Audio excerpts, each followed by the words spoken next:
আপনাদের অনাগত সন্তান এটাই নষ্ট হয়ে গেছে। খবরদার তুমি আমার বলবা না। তোমার বিয়া করার পর থেকে পরে একটা সমস্যা হইতেই আছে। বেঈমান, সেদিন যদি তোদেরকে আমার বাসা থেকে বের করে দিতাম তাহলে আজকে আমার এই দিন দেখতে হতো না। এক্ষুনি তোরা আমার বাসা থেকে বের হয়ে যা।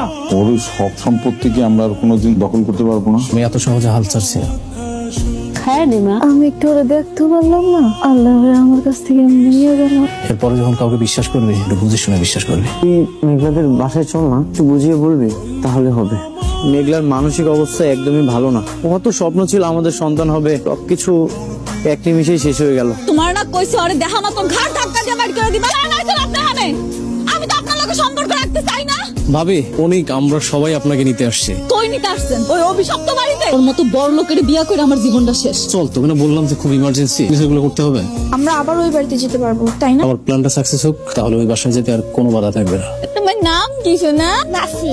নাফি, আল্লাহ কি সুন্দর নাম তোমার, মাশাআল্লাহ।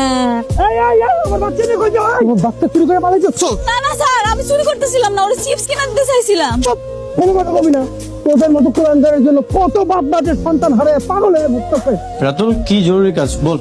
না, ওই পাওয়ার অফ অ্যাটর্নির কাগজপত্রগুলো সব রেডি করছিলাম, তোর সিগনেচার লাগবে। ও আমার ওয়াইফ, ও বর্তমানে মানসিক ভাবে কষ্টে আছে, কারণ আমাদের প্রথম সন্তানটা গর্ভে থাকা অবস্থায় নষ্ট হয়ে গেছে। ও কোনো ছোট বাচ্চা দেখলে কাছে টেনে নেয়। আপনারা আমার চিনেন না?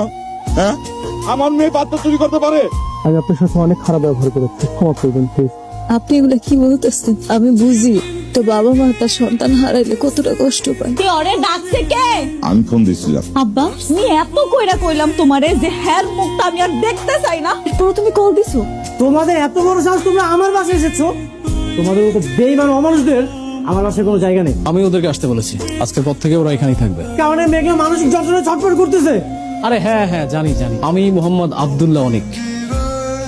আমি আমার সকল সম্পত্তি আমার বন্ধু রাতুল রাজের নামে লিখে দিচ্ছি। এসব মিথ্যা নকল কিছু আমার কাছে কোনো ভ্যালু নেই। জামাই বাবুজি সব তো শেষ। কিচ্ছু শেষ হয়নি। তোর সিগনেচার করা অরিজিনাল কাগজটা যথাস্থানে রাখা আছে। তোর যত কাপড় চোপড় আছে, যা যা আছে, তুই সবকিছু নিয়ে এখান থেকে বের হয়ে যা।